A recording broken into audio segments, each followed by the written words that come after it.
अस्सलामु अलैकुम वरहमतुल्लाहि वबरकातुह। मोहतरम भाइयों, बुज़ुर्गों, दोस्तों, पिछले एक हफ़्ते में मुझे 3 ईमान वाली बहनों के फ़ोन आए। एक फ़ोन बम्बई से आया, एक फ़ोन जो है बम्बई के करीब ही एक एरिया है वहाँ से आया, और एक फ़ोन जो है हमारे शहर पूना से। ऐसे 3 ईमान वाली बहनों के 3 फ़ोन थे, लेकिन तीनों की भी जो स्टोरी थी और तीनों का भी जो मसला था और तीनों का भी जो प्रॉब्लम था वो सेम टू सेम था। बम्बई वाली बहन का प्रॉब्लम ये था कि वो किसी की दूसरी वाइफ थी, दूसरी बीवी थी। उनके शोहर ने उनसे दूसरा निकाह किया हुआ था। अब उससे दिल भर गया है। दिल भरने के बाद में आपस में लड़ाई झगड़े हो रहे हैं, और पहले वाली ने जो है इसको पूरी तरह से काबू में कर दिया और उसको ये कहा कि अब जो तूने दूसरी किया था, तेरे जज्बात उससे ठंडे हो चुके हैं। देख लिया तूने पहले वाली के पास क्या था, दूसरी के पास में क्या है, कुछ डिफरेंस, कुछ फ़र्क, कुछ साइज़ में कम ज़्यादा था या कुछ डिज़ाइन अलग था।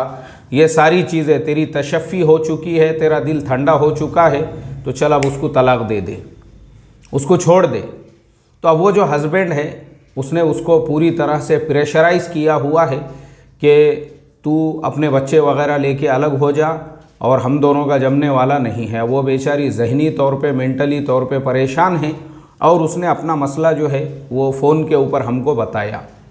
तो मुझे बड़ा गम हुआ, बड़ा अफसोस हुआ। दूसरा मसला, एक साहब वो किसी ज़माने में जो है सूबाई लेवल के तबलीग के ज़िम्मेदार हुआ करते थे, और वो अभी फ़िलहाल जो है हयात नहीं है, उनका इंतकाल हो चुका है। उनकी बेटी को उन्हीं के लाइन के काम करने वाले ने झांसे में लिया और उससे कहा कि मैं तुझसे निकाह करता हूँ। निकाह वगैरह किया माशाअल्लाह, और निकाह करने के बाद में जो है मस्त उसके साथ में ऐश किया, आराम किया, साल भर उसको वापरता ढोपरता रहा। अब उसके बाद पता ये चला कि ये जनाब की जो पहली बीवी है उसको पता ही नहीं था कि इसने दूसरा निकाह किया हुआ है, और दूसरी को रखने के बाद में, यानी दूसरी से निकाह करने के बाद में उसके साथ में इस तरीक़े से अपने सारे जोश जज्बात सब कुछ ठंडा कर लिया।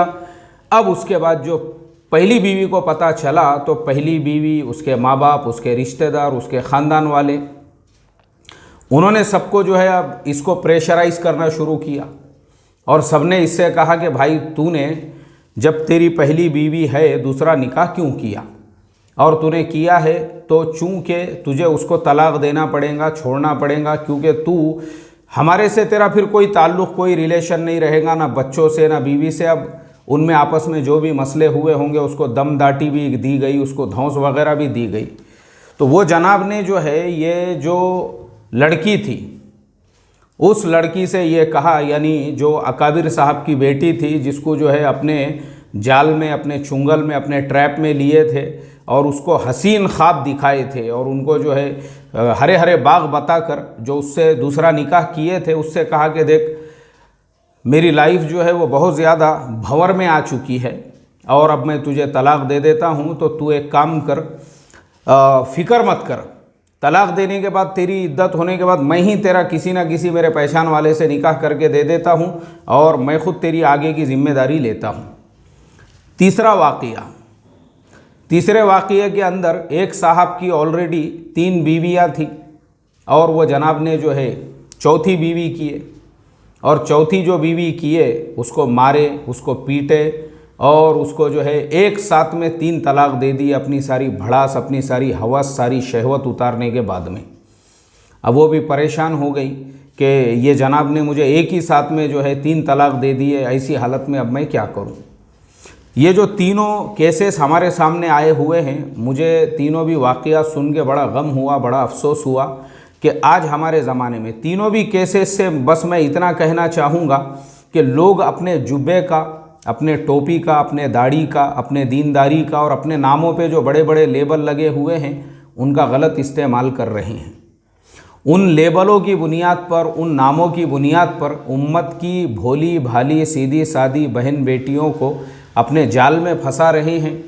और निकाह के उन्वान पर निकाह किए भाई, हरामकारी थोड़ी किए, उससे निकाह किए। अब निकाह करने के बाद क्योंकि एक शौक़ था, एक जोश था, एक जज्बा था कि निकाह करना है, चलो दूसरा निकाह करने को कर लिए। लेकिन वो निकाह होने के बाद जब पूरे जज्बात ठंडे हो गए, दूसरी की जो ख्वाहिश थी अंदर की वो पूरी निकल गई। जब सब पूरा पता चल गया कि दोनों में क्या डिफरेंस होता है और दोनों के अंदर क्या फ़र्क होता है, साइज़ में और नक्शे में और निगार में, सारी चीज़ों के अंदर, जब वो सारी चीज़ें उनकी हो गई, वो होने के बाद जब दिल भर गया तो अब दूसरी जो बीवी है वो इनको बोझ लगने लगी है, उसके साथ लड़ाई झगड़े कर रहे हैं, क्योंकि उसको वापरना ढोपरना तो हो गया। उम्मत की किसी की बहन से, किसी की बेटी से निकाह किए थे। तो मैं जो है ना इसको हिजड़ापन समझता हूँ, हिजड़ापन। एक बात याद रखो, जो छक्के होते हैं ना, छक्के, ये छक्के है, ये जितने भी है ना ये छक्के है, छक्के। मर्द कौन होता है? मर्द वो होता है जो किसी की बहन से, किसी की बेटी से निकाह करता है, उसको संभालता है, उसकी जिम्मेदारी संभालता है, उसके घर का इंतज़ाम करता है, उसके ख़र्च का इंतज़ाम करता है। हमको शरीअत इस्लामिया ने क्या कहा? कुरान में जहाँ पे मसना व सुलासा व रुबा जब अल्लाह ने यह फरमाया, उसी के साथ में नबी करीम सल्लल्लाहु अलैहि वसल्लम की सीरत हमारे सामने है, जो आपने अपने बीवियों के हुकूक अदा किए। मस्जिद नबवी सल्लल्लाहु अलैहि वसल्लम के पड़ोस में ही आपकी तमाम अज़वाज मुतहरात के लिए अलग अलग हुजरे थे बने हुए, मकानात बने हुए थे तमाम आपकी अज़वाज मुतहरात के लिए। सबके हुकूक अदा किए आपने, हर एक की बारियां होती थी और दुनिया को ये पैगाम दिया आपने।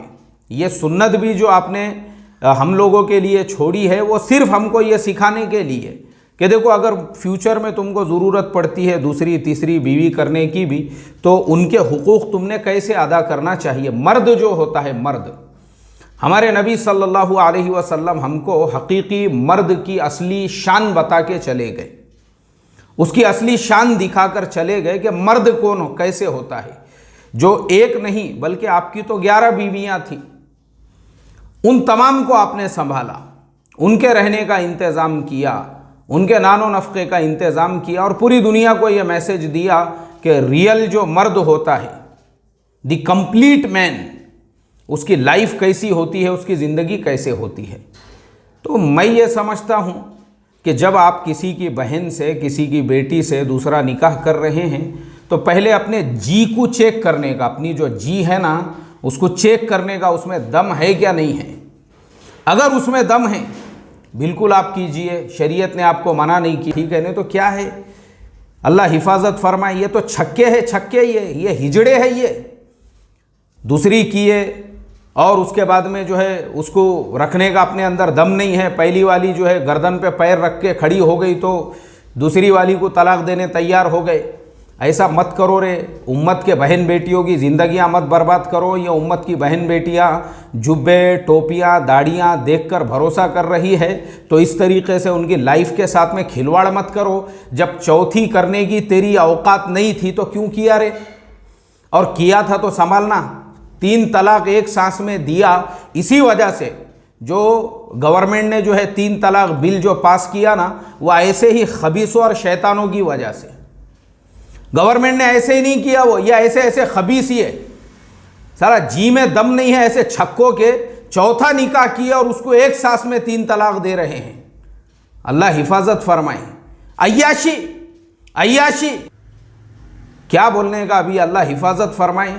तो मैं यही कहूँगा, अल्लाह के वास्ते ऐसी हरकतें मत करो। इस्लाम में जायज़ है ना, किसी की तलाकशुदा बहन बेटी से आप निकाह कर रहे हो या बेवा से कर रहे हो या ठीक है, अगर किसी कुंवारी लड़की से भी आप दूसरा तीसरा निकाह कर रहे, कोई बात नहीं है, लेकिन संभालो यार, उसको संभालो, ऐसा उसके साथ में खिलवाड़ मत करो उसको। ये 3 वाक़ियात सिर्फ एक हफ्ते के मैं आपको सुना रहा हूँ, जो हमारी बहनों ने जो है वो बेचारी परेशान हाल मजलूमाओं ने अपनी दर्द भरी कहानियाँ सुनाई है। मुझे आप बताओ वो किसके पास में जाएंगी अभी? वो अगर कोर्ट में चले गई, वो अगर जो है पुलिस स्टेशन में चले गई और उनके साथ में जो महिला मंडल की औरतें होती है वो उनके साथ आके खड़ी हो गई और उन्होंने इस तरीके से इसको इशू बनाया कि गवर्नमेंट ने बिल्कुल ये सही किया है, 3 तलाक बिल जो पार्लियामेंट में पास किया। मुझे बताओ ना कौन जिम्मेदार है इसके लिए? तो ऐसे छक्के चाले मत करो, ऐसे हिजड़े चाले मत करो। दम है तुम्हारे अंदर तो दूसरा निकाह करो और उसको संभालो रिस्पेक्ट के साथ, इज्जत के साथ। अल्लाह हम तमाम को समझ अता फ़रमाए। अस्सलामु अलैकुम व रहमतुल्लाहि व बरकातुहू।